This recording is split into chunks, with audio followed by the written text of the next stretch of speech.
بسم الله الرحمن الرحيم الحمد لله والصلاة والسلام على رسول الله وعلى آله وصحبه ومن والاه.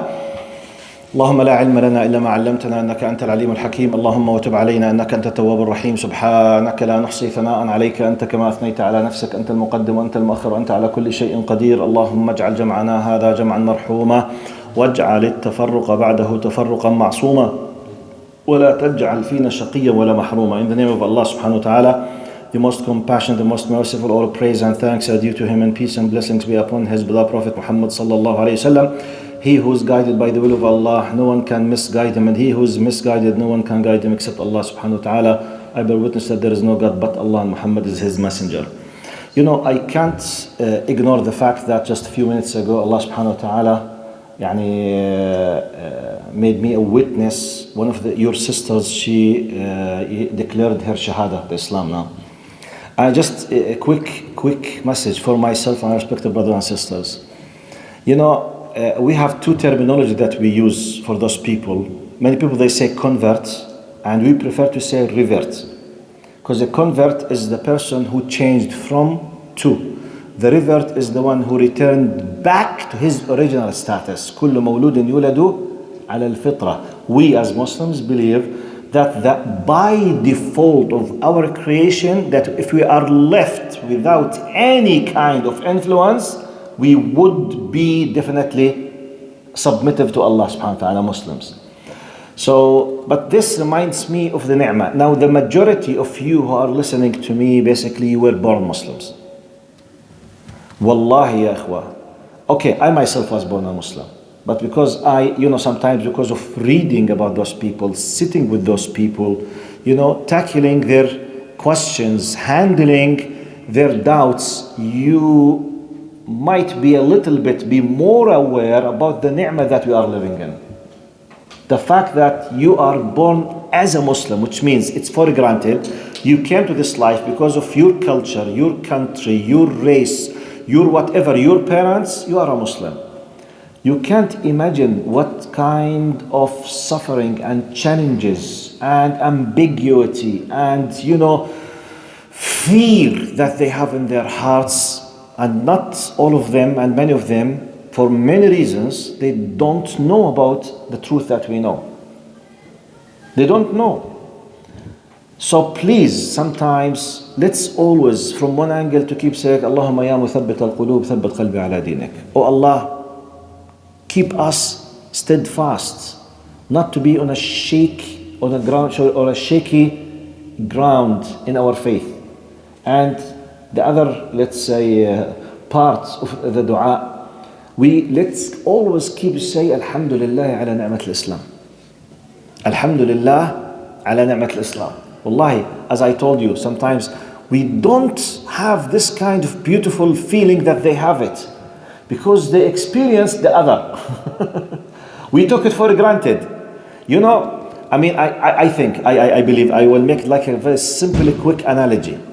This simple, quick analogy basically is like many of us, may Allah protect all of you and help you, because I have just experienced this just a few days ago.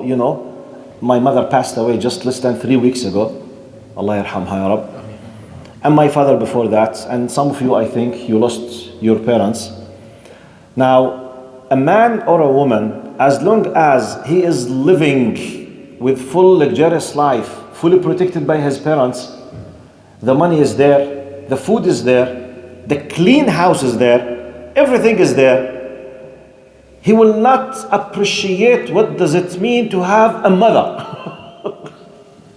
When he appreciates this? When she passes away. Out of a sudden, hello, assalamu alaikum, عظم الله أجركم. Excuse me, what? عظم الله أجركم. What do you mean? Your mother passed away. But in many cases, if he was not doing what we call birr al-walidayn, okay? He was fully respect, or awal-iyadu billah, if he was applying the concept of uquq al-walidayn, he was disrespectful, the regret will not benefit. But my point, appreciating the value of the blessing of the ni'mah. Once she passed away, then he said, oh my God. Then he will start remembering, Ya Allah, who was taking care of me. Ya Allah, who was always making the food ready for me. Ya Allah, who used to do such and such. Why? Now, because now someone other than the mother will not do 90% of the mother does. I mean, this is an example sometimes. And this is applicable on the father as well. The full protection, the source of the money, the source of the power, the source of empowerment for anything. Don't worry, I will do it for you. MashaAllah, my daddy is my superhero. You know, when we were kids, your daddy is the real superhero and the only. When you say, you know, my dad does such and such, my dad will do such and such. Subhanallah. When you lose your father or your mother, you will start appreciating what does it mean that you don't have a parent. The same thing. May Allah protect all of us. Alhamdulillah, we don't need to lose Islam to appreciate what Islam is. That's why Allah gave us the faculty of imagination. Are you with me? Just imagine, what if you are not a Muslim? Try to imagine yourself without Islam. By this, most likely you will be able to appreciate. And by the way, now, how do we feel with kind of eagerness that we would love to go to the Jannah? We imagine, we compare. We do many things in our lives to seek pleasure and happiness. True or false? When you know that in the Jannah there is no sleep, in the paradise there is no sweat, no bad smell, no urine. You eat out of just pleasure. And after you eat, you don't go to the toilet. And what comes out of your body will come as a perfume from your skin. You don't sleep. There is no sun, no heat, no cold. You eat out of just enjoyment. Okay? Now you can make this kind of simple analogy to the beautiful moments in your life. By making analogy, you can imagine what does it mean to enjoy living forever in such case. You are not there, still you are not there. But can you imagine the possibility? Yes. What happens to you? Allah created us in an amazing way. By the way, you know, we have the subconscious. We have the conscious and subconscious. The brain of the subconscious, when you imagine something, sometimes the imagination's influence on yourself up to 95% as if it happened in reality. So imagine, when I tell you, imagine if you lost Islam, you can do it. Just close your eyes, imagine yourself you don't believe in the hereafter. But if you don't believe in the hereafter, and you don't believe in Allah, and therefore, okay, so there is no meaning for ethics. Because ethics means I do something good for the sake of being rewarded by the one who decided what good is, which is Allah. If Allah does not exist, hereafter does not exist, ethics is nonsense. So therefore, why should I be honest? But what if I'm not honest? I'm ready to lie against anyone I face, including my parents. But why should I control myself not to steal? Why not to hate? Why not to kill? Why not? Imagine yourself, if you lost this part, you will find no problem why not to do this part. Imagine yourself doing these things. What will happen to you? You lost yourself. Because your system will kill you. Then, okay, what will happen to me? You have no idea. That's why many non-Muslims, wallahi, we must have this kind of feel of sympathy and empathy for them. Be careful. When a non-Muslim asks you, even if he's attacking Islam, please be patient with him.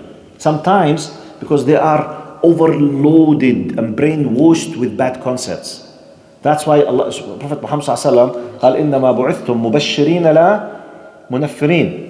You were sent by the commandment of Allah to give glad tidings, not to spread, the hate against Allah in the hearts of the people. Because, they don't know. Most of non-Muslims, they don't know the truth. They don't know the reality and they don't know Islam. So therefore, you enjoy Islam, in case if you are enjoying Islam. And I hope all of us are enjoying Islam. Now, can you imagine what does it mean I give another example, then I will go inshallah to the dars. Subhanallah. Now, by default, alhamdulillah, we come to the masjid and we pray. It's part of our life. We pray. We do the sujood. We do the ruku'. We do the prayer. We close our eyes. We communicate with Allah as part of our life. Imagine that you don't know Allah. Delete this aspect from your life.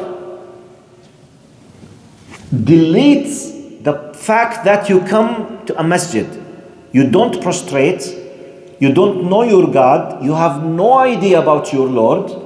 Either you don't believe in His existence, or you have no idea to know whether He does exist or not.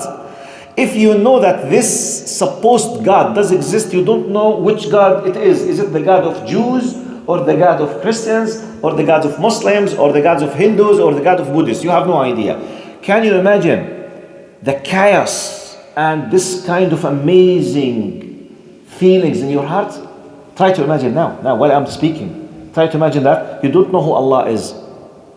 Because many other religions, they have a lot of mixture of many things that made everything ambiguous. Ghamad, ghumud. You don't know what. That's why in Europe in specific, apart from North America, in Europe, they always make many things before. Now in Europe, the highest level of youth now, they are agnostics now. Have you heard about this terminology? Agnosticism. What is agnostic? Let you tell me about what kind of ni'mah we as Muslims are living. Agnosticism, it means one of two things. It's either the person, agnostic, which means alla adri, the one who is not sure of. But he is not sure of what? Either or. The agnostic is someone who is not sure whether there is God or there is no God. He's in the middle of nowhere. He's not powerful enough to say, no, I have the evidences that God does exist.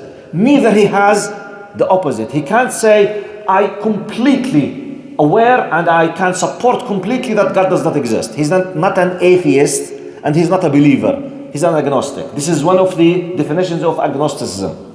The other possibility of agnostic and agnosticism is the one who knows and he believes in God's existence. However, he's not able to decide which religion represents this God.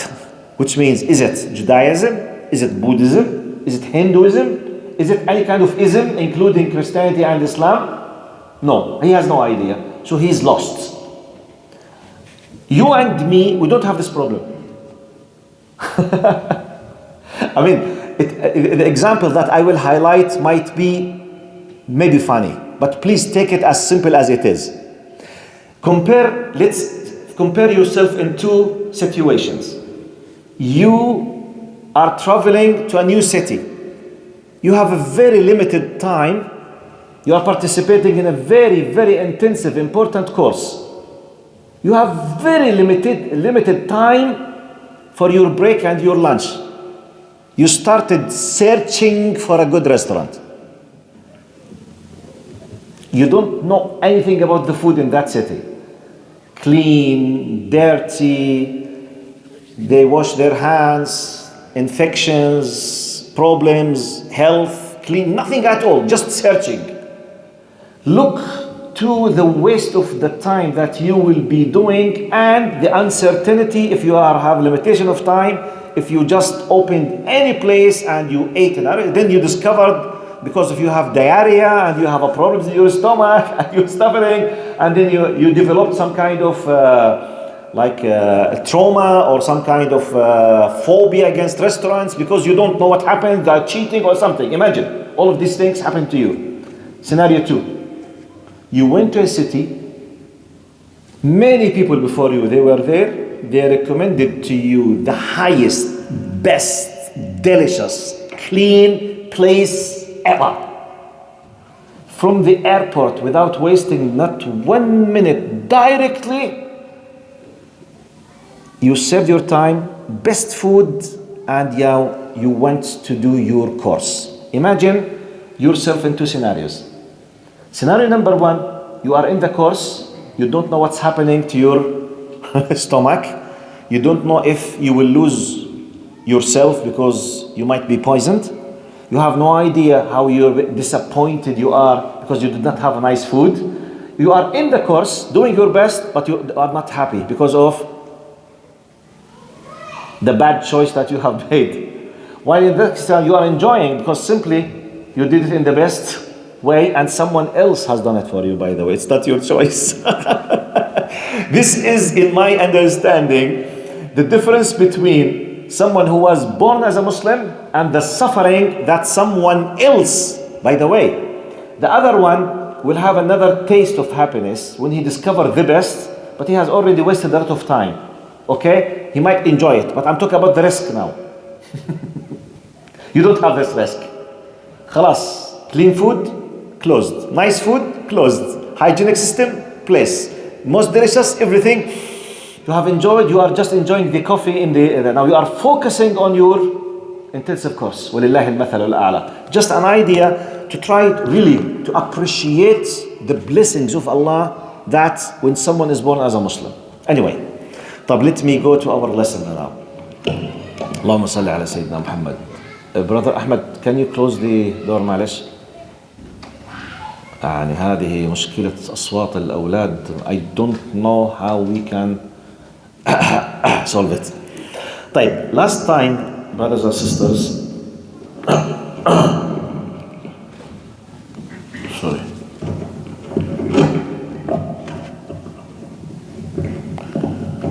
In last session, we recited قول الله تعالى.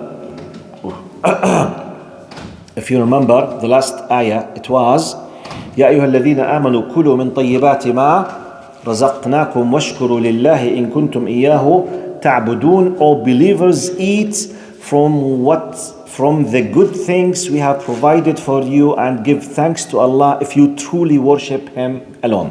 This was last time, and we highlighted the following concepts. We talk about in our faith the one who decides what is lawful, what is not lawful, what is good, what is bad, ultimately is Allah subhanahu wa ta'ala. So when, number one, and we said something about sometimes we are able to realize why it's good or why it's bad, and sometimes we are not.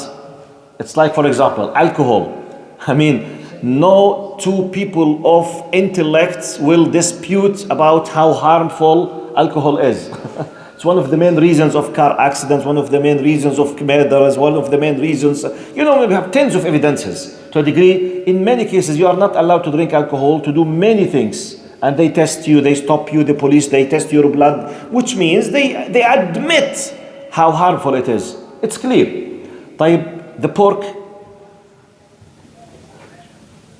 We can do some efforts to discover something, but for sure 100% we were not told.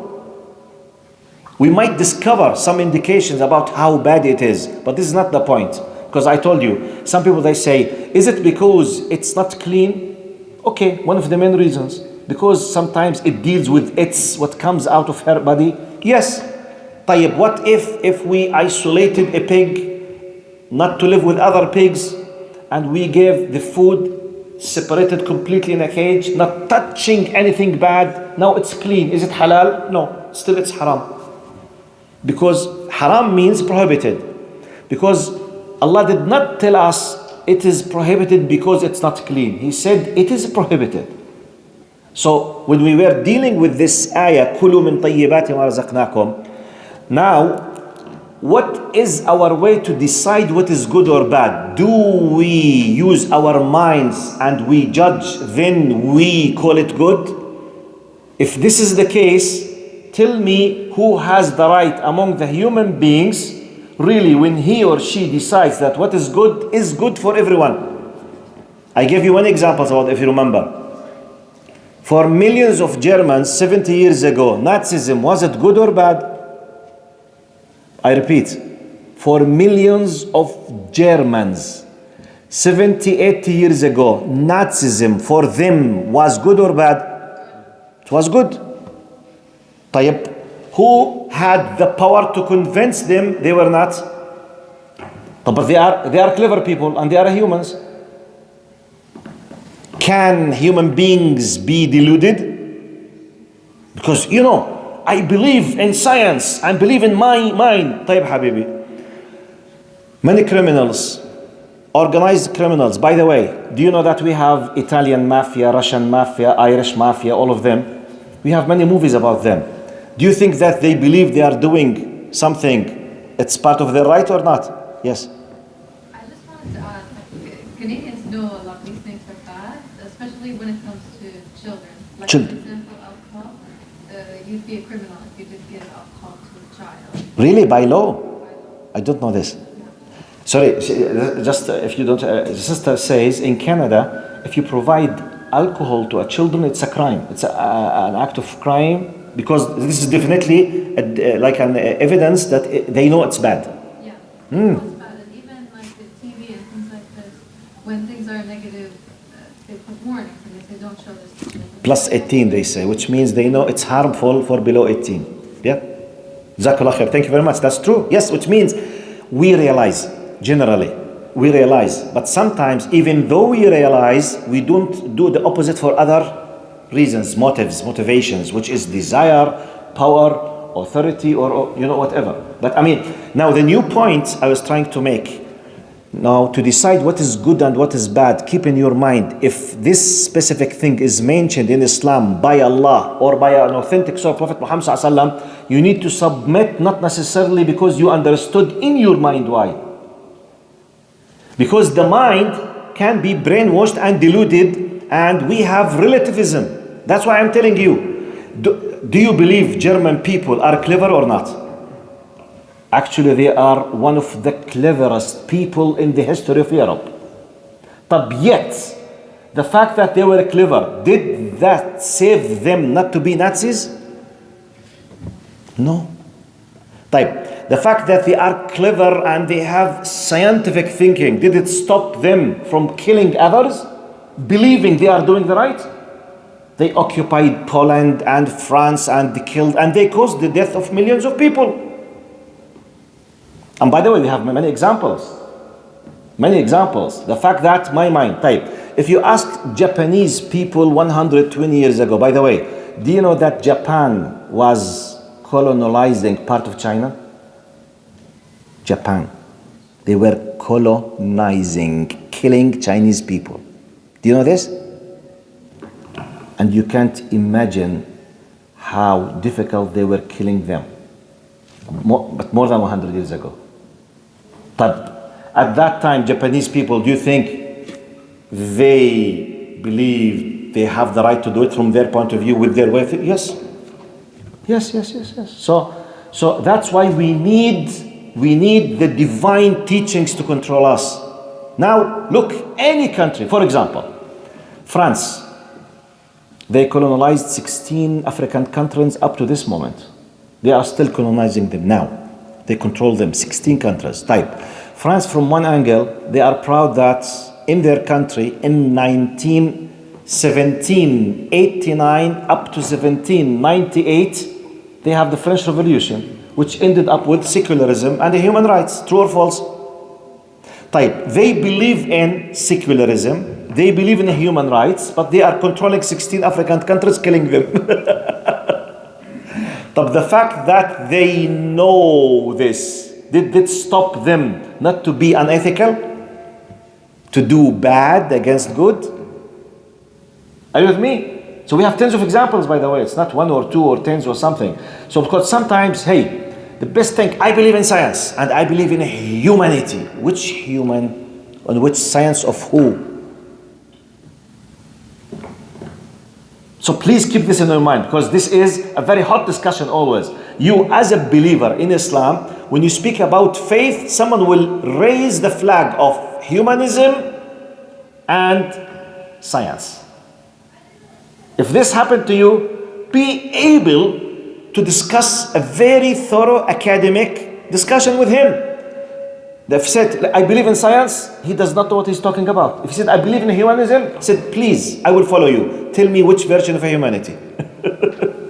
If he said, human beings, they agree on many things, such as, you tell me, yalla, tfaddal.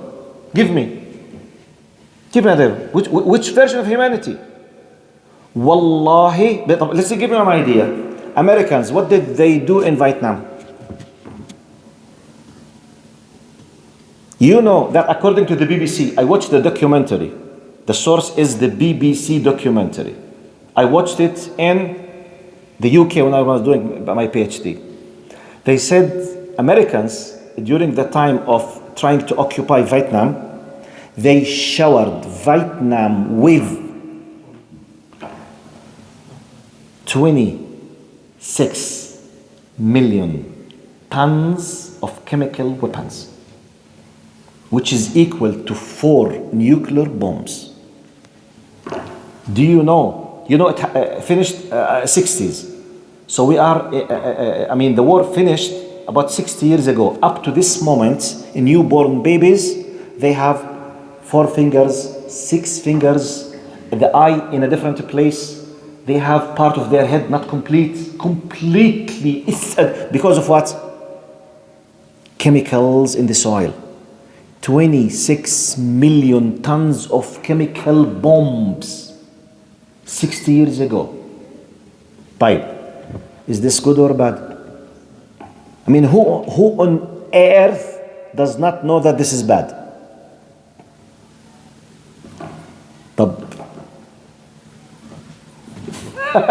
These are examples. Many examples. I watched another BBC documentary. You know South Africa. We know South Africa, صح? Before Nelson Mandela, before they became now, you know, it was apartheid. One of the greatest example about racism. Wallahi, I was shocked. The British themselves, I forgot, was it BBC or Channel 4 or Channel 3, because they have 2 official, when I was there 25 years ago, they had 4 channels. BBC 1, BBC 2, Channel 3 private, Channel 4 private. I forget on which one, but I watched on one of them a documentary proving that European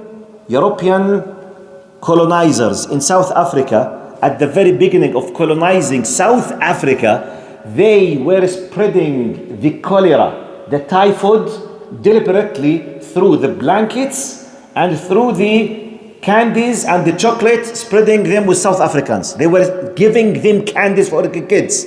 It's infected with typhoid and cholera. Uqsim billah, on the BBC. But this is good or bad? Don't they realize that this is bad? I'm just giving you an idea, just to tell you, the one who decides good and bad is Allah, and it's not just to realize the good and bad. You need to feel that there is a power that will hold you accountable not to do the bad. With this we complete it, because they know that this is bad, but who cares? They have the power. So we have 2 parts of the equation. Who has the right to decide what's good or bad? If it's up to humans, they will play with the black and white whenever. The black will become white, the black could become white whenever they want. It depends who has the power. Now, who's right and who's wrong in the problem and the conflict between Russians and Ukrainians? The one who has the power decides. By the way, if we are living in Russia now, who's right?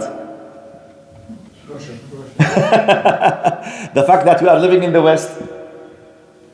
If it happened, one of them has an overwhelming power and no one can stop him, do you think we will be debating this debate? He will be the right.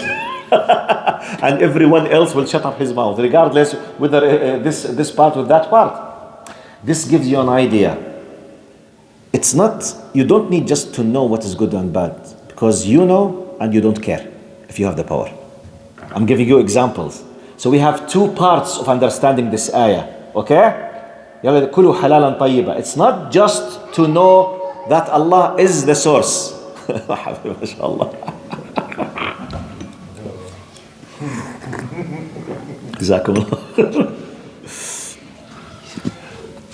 By the way, the mother of this kid is the one who converted to Islam now. It's his mother, صح؟ ما شاء الله، الله يحفظه. هذا الآن زي كما قيل لأهل بدر اعملوا ما شئتم فإنه مغفور لكم. هذا مسامح اليوم، يصيح زي ما بده، يلعب زي ما بده. ما شاء الله، اللهم صل على سيدنا محمد. من بعد رمضان. من بعد رمضان إن شاء الله. طيب, now why we said that? Because we read after that إنما حرم عليكم الميتة والدم ولحم الخنزير وما أهل به لغيره فمن اضطر غير باغ ولا عاد فلا إثم عليه إن الله غفور رحيم. He has only forbidden you to eat carrion, which is pigs, blood, swine, الجيفة الميتة, swine, which is pig, and what is slaughtered in the name of any other than Allah. But if someone is compelled by necessity, neither driven by desire nor exceeding immediate need, they will not be sinful. Surely Allah is all forgiving, most merciful. Now, today's ayah, which I will be dealing just with the first ayah, and then inshallah we stop up to after Ramadan, inshallah. Allah subhanahu wa ta'ala then says, إن الذين يكتمون ما أنزل الله من I will read the full paragraph, then I will deal with one ayah. إن الذين يكتمون ما أنزل الله من الكتاب ويشترون به ثمنا قليلا أولئك ما يأكلون في بطونهم إلا النار ولا يكلمهم الله يوم القيامة ولا يزكيهم ولهم عذاب أليم. Indeed, those who hide Allah's revelations, trading them for a fleeting gain, consume nothing but fire into their bellies. Allah in the day of judgment. Allah will neither speak to them on the day of judgment nor will He purify them, and they will suffer a painful punishment. أولئك الذين اشتروا الضلالة بالهدى والعذاب بالمغفرة فما أصبرهم على النار. They are the ones who trade guidance for misguidance and forgiveness for punishment. How persistent are they in pursuit of the hellfire. ذلك بأن الله نزل الكتاب بالحق وإن الذين اختلفوا في الكتاب لفي شقاق بعيد. That is because Allah has revealed the book in truth, and surely those who differ regarding it are totally engrossed in opposition. Let's go to the first one. إن الذين يكتمون ما أنزل الله من الكتاب. Indeed, those who hide Allah's revelations, trading them for a fleeting gain, consume nothing but fire into their bellies. What does this mean? Allah is stating clearly that during the history of human beings, passing by Jews, Christians, others before them, and Muslims, there are groups of people who have been honored by their Lord and received the revelation, which means the biggest gift in their life. Yet they what? Hide. Is it possible? Yes. They hide the truth, even though they know. So Allah is stating, by the way, who knows the revelation? The ulama. Who is the expert in understanding the revelation of Allah? People of knowledge. We are not talking about ignorant people now. This is a very scary ayah. Allah is talking about those who hide the revelation. Wow. When I say hiding the revelation, I'm not discussing atheism now. I'm not discussing ignorant disbelievers. We are discussing people who receive the revelation. Yani, Sheikh, I can't imagine. Ya Habib, you have to imagine. Because this happened in reality. This happened among the people of Israel, and it happened and is still happening among Muslims. You know, what do we benefit from this ayah? From one angle, don't think the fact that you have knowledge, you have what? Full insurance and safety that khalas, you are an angel and you will be from the people of the Jannah. No. Because at any moment anyone might have a fitna. Because those Allah subhanahu wa ta'ala is talking about a group of scholars before us, and now we are witnessing. Now, in the political sphere, don't we witness some people, they twist the meaning of the text of the Quran? They misuse the text against the enemy of the leader in their country, politicians, and they know that they are killing them without a valid reason? Do we witness in our countries such people? Or now, some ulama. Yes, we do find them. Al-Habib, let's go in history. Libya, at the time of the Italian colonialism. Umar al-Mukhtar, the greatest hero in the history of Libya, who was defending his country against the invaders. A group of Muslim ulama in Libya, they declared him as a terrorist. And they used the Quran against him. Does it happen? Yes.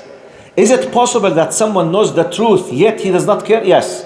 Is it possible that someone who is in the highest level of knowledge in his field yet he does the opposite? Yes. So, you know what's the biggest benefit that I would love to share with you on this? The idea is not the knowledge.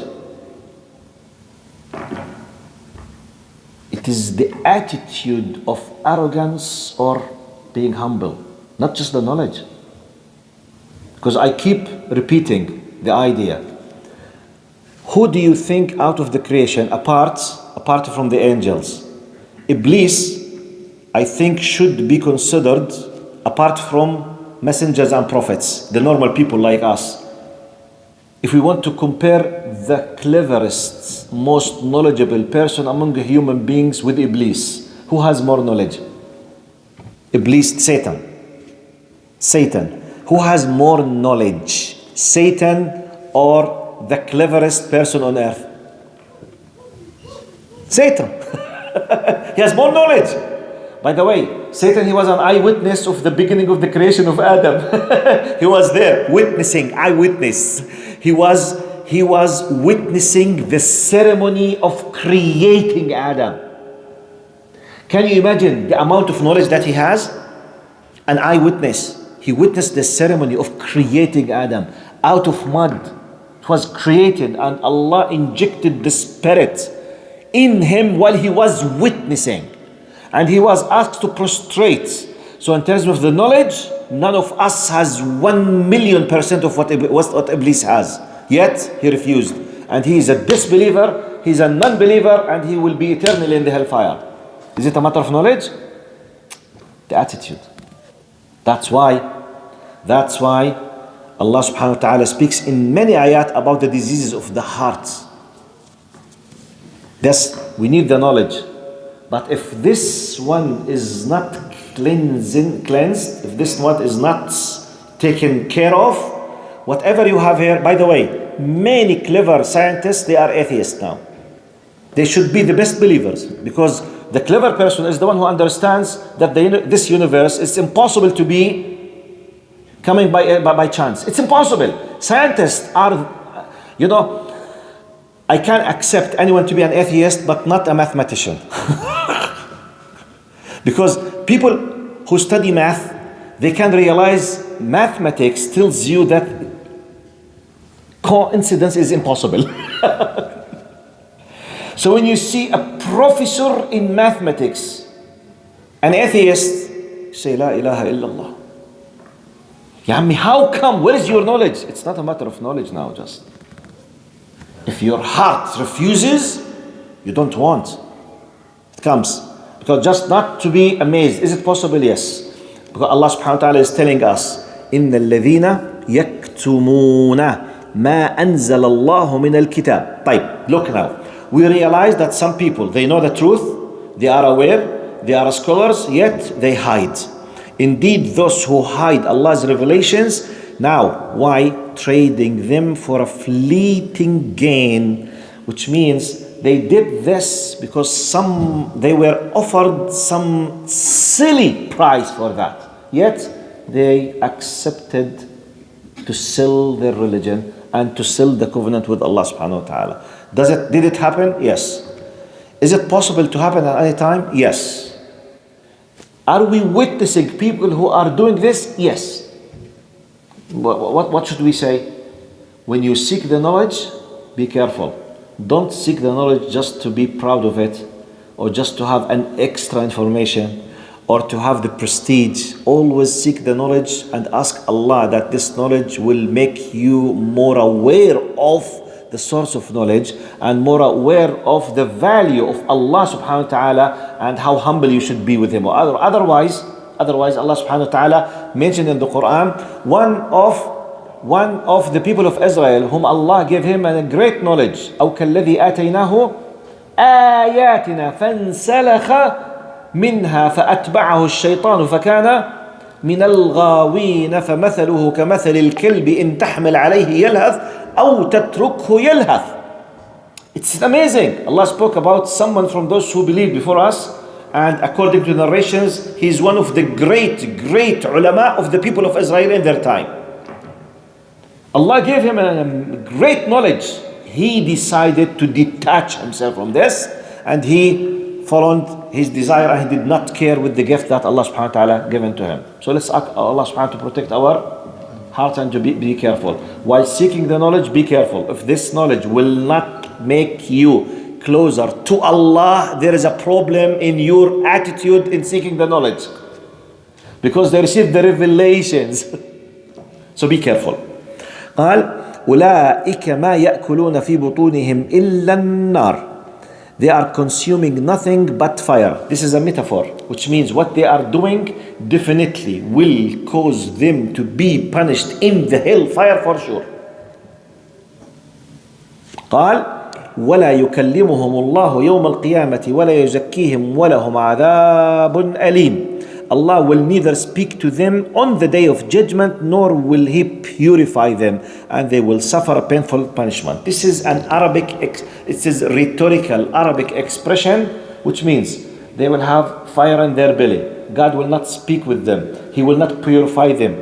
This is a rhetorical Arabic expression to tell you that there is no hope for them of forgiveness. It's finished.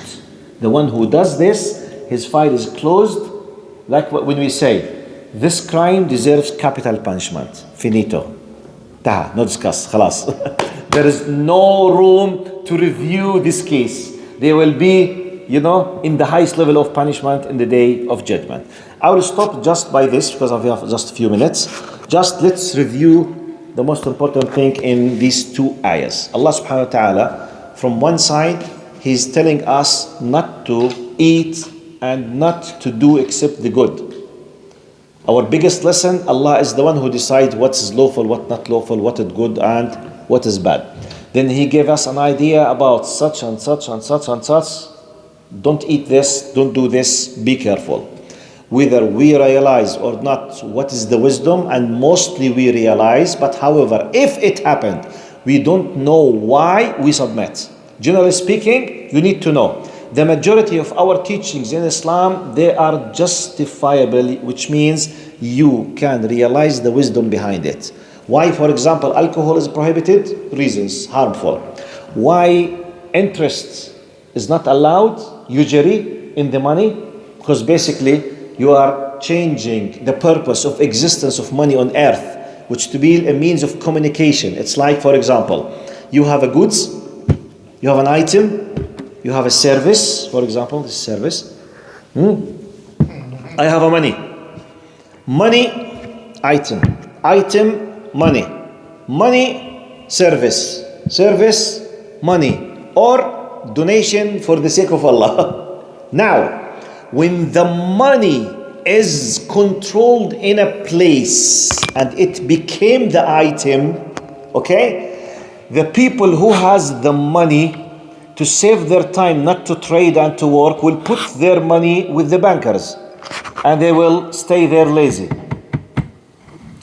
Now the rest of the people, like poor people like us, we need the money. Instead of going to the people who has the money and make trading with them, we go to the bankers. The bankers, they take the money from the people of the money and they lend us money and we return the money by money. Instead of using it as trading, goods, services. So money is created to keep, transactions, money, it's used, it's a means of communication. When you freeze it as an item, you kill the reason of its existence. And those who have the money will be controlling the lives of the people because of the interest and the الفائدة المركبة شو اسمها بالإنجليزي؟ Compound interest. Okay. You know the Wallahi, I know one of my relatives, may Allah descend His mercy. He passed away, I think, about 20 years ago. When I was a little kid, I knew when he passed away, he was 75. If he is alive now, I think he should be 100. I remember about 25 years ago, when he passed away, I was told by my relatives that this relative of mine, he took a loan by interest 35 years ago. He paid the 3,000 JDs, 27,000 on a span of a time of 26 years. You know what used to happen? He took 3,000. With the compound interest, they became 4,000. He paid 2, then he had a collapse, stopped working. The 2 returned to be 7. Then he started repaying the 7. He managed to finish 4, rest 3. Then he had difficulties. The 3 became 8. Then he paid 6. 2 left. He had the difficulties in his life. The 2 became 7. He paid 6 at 1,000. When he paid them, the total was 27,000 on a span of 26 years. Do you know, the one who owns the money or controls the money, not necessarily owns the money, because the people, they put their money. And the bankers, they take the money and they lend the money, which means they control us. This is an indirect human way of modern enslavement. That's why usury or riba is prohibited. It's not prohibited, which means not to give the superiority for anyone against anyone to enslave him. For example, imagine how beautiful Islam is. We have the sharing. For example, Brother Naeem, I have a money. Brother Naeem is an expert, let's say, in communication and media and recording. The fact that I have the money, I'm not superior. I share with him. We want to open, for example, a special company for media. My money, his experience. My money, his connections, 50-50. We made a company. We go up, alhamdulillah, we have, let's say, for example, a good profits. For example, good profits, $1 million. 500,000. But you lost everything. I lose money, he loses efforts. With me? For example, let's imagine that I'm expert in bodybuilding or this kind of gym for men. Or for example, I'm not. You can realize that I'm not. Okay, so it's a theoretical, hypothetical example. Okay, imagine that I'm a professional in bodybuilding, and I have experts in the proteins. Will biceps or triceps. Let's imagine. Yani.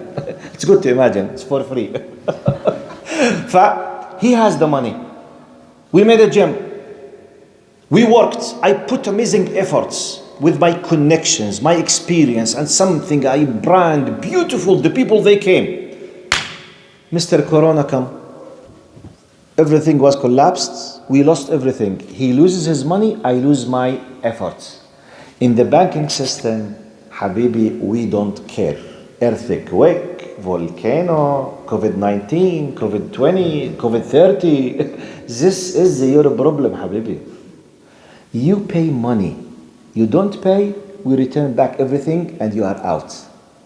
This is enslavement. When I tell you, that's why you need to understand when I'm giving you the justification why riba is haram. This is the philosophical wisdom behind the prohibition of the riba or the usury or the interest of the banks. You got my point? So we realize when Islam, it's not just khalas, it's haram, that's it, haram. Close your eyes. We are not robots. No, we understand. However, just simple things, we don't know exactly the hikmah. Like why we circle 7 times around the Kaaba, why you pray 5 times, not 4 times, why we pray the Fajr 2 rak'ah and the Maghrib 3, why not the Maghrib 2 and the Fajr 3, we don't have an answer. Why the swine or the pigs prohibited, we don't have clear-cut answer. Allah. So this 5% is a hikmah ta'abudiyya, which means the core point of the idea to submit to the commandment even if you don't know why. But the vast majority of teachings, you can realize the hikmah or the wisdom directly clearly or with some kind of deep knowledge and understanding. Okay? And the last thing we highlighted, that the fact that you know the good and bad, the right and wrong, does not mean it is a guarantee that you will be saved. Because you need to submit and to accept and to be humble. And Allah is telling us that a group of believers during the history from those who preceded us, they received the revelation and yet they hide the revelation for a very silly price. اشتروا به ثمنا قليلا أولئك ما يأكلون في بطونهم إلا النار ولا يكلمهم الله يوم القيامة ولا يزكيهم ولا ينظر إليهم, which means they will have a severe punishment. So let's be careful. To be humble with Allah, the idea, the whole problem of Iblis, the symbol of evil in our faith, it was arrogance. Arrogance means refusing the commandment of the Creator. So it's not just the knowledge. May Allah subhanahu wa ta'ala protect all of us, inshallah, to be a good submissive beings, i.e. Muslims. Because a Muslim is the one who has submitted himself to the will of his Lord. جزاكم الله خير. أقول قولي هذا وأستغفر الله لي ولكم. You know, after tomorrow is Ramadan. May Allah subhanahu wa ta'ala accept your deeds. We return back after Ramadan, inshallah. جزاكم الله خير. To know all the details, you can just keep following the group. Brother Shihab, can you raise up your hand? If you want to know when we will start, what we will do, let your name be in the group with Brother Shihab. جزاكم الله خير. السلام عليكم ورحمة الله وبركاته.